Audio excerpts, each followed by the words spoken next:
Okay, so I have to confess something. I know we have the Biden farewell address, but there's something about me that I don't know that it's a good thing. I don't know that it's a bad thing. I'm just going to explain something about me and how I work.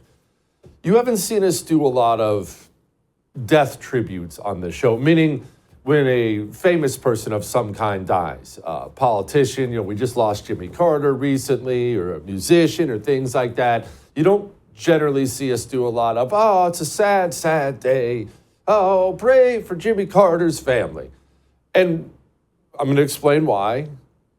I don't care. And especially if it's somebody I generally disliked, as it is Jimmy Carter, out of respect, I choose not to say anything at all. I don't dance on the grave.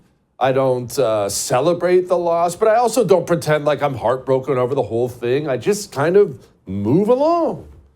And I feel the same way about these politicians, these statesmen who have been lifelong scumbags, and they're giving farewell addresses. We're supposed to all be what? Despondent that Joe Biden's decades-long career of vindictiveness and corruption is coming to an end. Oh, Joe, please don't go. You were the best. No, he wasn't the best. So I'm not talking about it. He was a piece of crap, a vicious, nasty piece of crap his entire career. At the end of his career, he was a senile, vicious, nasty piece of crap who was too old, power-hungry, and weak to actually take back any power in the White House. Of course, he wanted to be president. That's where the power-hungry comes in, but he couldn't function. So he got into office, and for 4 years, we've had the most nasty communists running the United States of America. His regime was Banana Republic-like in its censorship, its attacks of American citizens. I'm old enough to remember when that old jerk told us he was losing patience with us because we weren't getting vaccinated fast enough. So goodbye, Joe. Allow me to be the first to say farewell. Now on to the hearings today. Marco Rubio, going to be Secretary of State. And you should know, again, how many senators have come on this show and told us, looks like all these guys are going to get confirmed. The suspense appears to be gone. The senators got sufficiently slapped around and threatened with primaries by you, and it looks like all these guys are going to get through. Now, I'm certainly not the world's biggest Rubio fan. I'm not the world's biggest Rubio hater, but here's what he said today. Here's my view of a situation. Once this war became what we now know it is, and that is a war of attrition, a stalemate, a protracted conflict, the dynamic on that situation has changed. So this is an important conflict, and I think it should be the official position of the United States that this war should be brought to an end. And my hope is that it could begin with some ceasefire, and we're going to have, in order to achieve objectives like the one that needs to occur in Ukraine, it is important for everyone to be realistic. There will have to be concessions made by the Russian Federation, but also by the Ukrainians, and the United States has lent itself there. It's also important that there be some balance on both sides. In essence, it will be difficult to achieve this objective of a ceasefire and ultimately a peace settlement unless both sides have leverage. This will not be easy. Conflicts of this nature that have historical underpinnings to it are going to require a lot of hard diplomacy and tough work, but that's something that needs to happen. This conflict needs to end. Well, I'm out of time, but that was a great answer. That's how a Secretary of State is supposed to sound. It's exactly the kind of thing a Secretary of State is supposed to say. We're going to come in. Our goal is people need to stop dying. We're going to bring everybody to the table. We're going to be realistic. I'm not promising you rainbows and unicorns. We have to work on leverage. It's going to be a long process. There's a lot of history here, but it's time for people to stop dying. That's the exact thing that should have been happening under Democrat rule for the last 4 years. But because those animals don't really care about human life, we've been stuck with this slaughterhouse over there with no attempts whatsoever to make it stop. If that's where we're going, fine. I historically have disagreed with Marco Rubio a lot on foreign policy. I'm sure I still do. That, however, was a wonderful answer and looks like we're going to get some sanity back. Now on to Pam Bondi. I'm not going to repeat myself again. I have concerns. Not that she'll be a disaster. I've not heard that from a single person. People that know her are very familiar with her, say she's very competent, very sharp, that she'll do a very good job. But I have not had a single person familiar with her tell me she's going to do what I want, and that's arrest government people, lots of them, because we have to throw criminals in government in prison in order to save the country. I don't think that's what we're going to get. Pam Bondi got the thumbs up from the Washington Post. Very competent. And I'm not a Pam Bondi hater. I'm just apprehensive. She did very well, I will say, today in her hearings. I'm not going to mislead this body nor you. All right, let me ask another question. You don't want to answer that. Let me answer You were another question. censured by Congress, Senator, for comments just like this that are so reckless. Can you say no to the President of the United States when he asks you to do something unethical or illegal?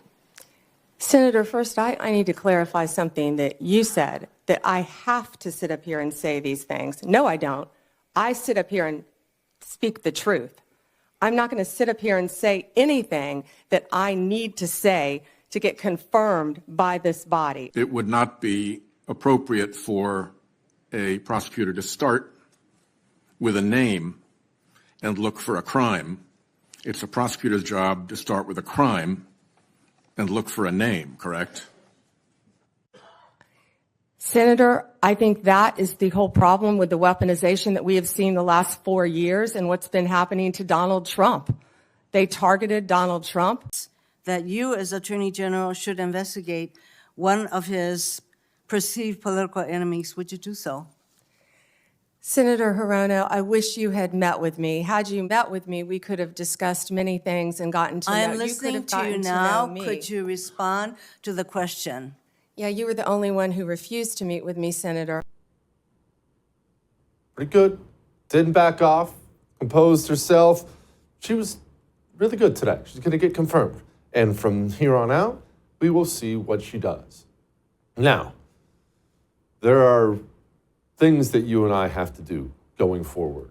You see, we're thrilled. We have a new administration coming in. What'll be down to like 5 days now? Trump will be in on Monday, Inauguration Day. Woohoo, we're all happy. Sanity's coming in. Life is good. Things are going to get better. But we have GOPers in the House and the Senate that must be removed during the primary process. And as I told you before, it looks ominous. It sounds ominous. It's very hard to primary out a sitting senator after all, but we don't have to do that many of them. You don't have to do them all. All you need is a scalp or two, and the rest of them will quickly fall into line like the cowards they are.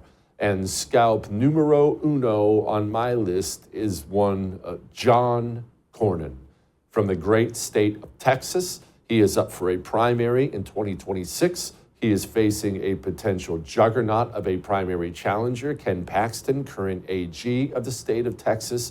But John Cornyn is one of these deep state protectorate swamp rat types who passed gun control legislation at the behest of Mitch McConnell. He's been up there screwing us every chance he gets.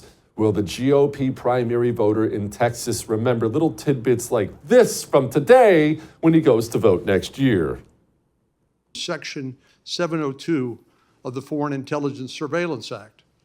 I've called this the most important law that most people have never heard of. It's been called the crown jewel of U.S. intelligence. And of course, it cannot be used, legally used, to spy on American citizens. And if it is, it ought to be prosecuted to the fullest extent of the law. We have a temporary extension of the existing authorization for the use of the intelligence community to target foreign threats to our national security that expires in 2026.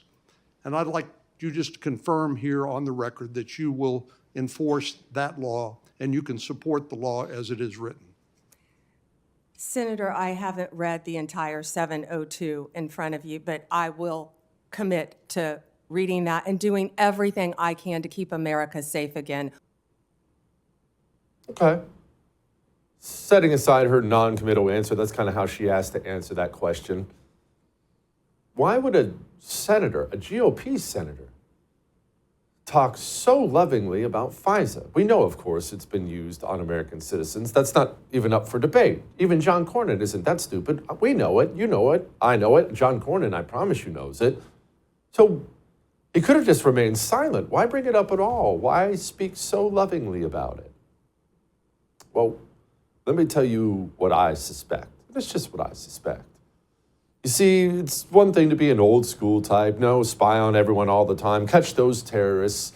It's another thing to look at all the endless abuses of FISA, which has been weaponized against us, and sing its praises and demand the incoming AG do the same. When I see United States senators like John Cornyn do that, I see people who have been compromised in some way. And that's simply what I suspect every single time I see them do that. I see a United States senator who maybe has some pictures out there that shouldn't be out there. There's only one reason you would bring that up out of nowhere and demand the incoming AG support it.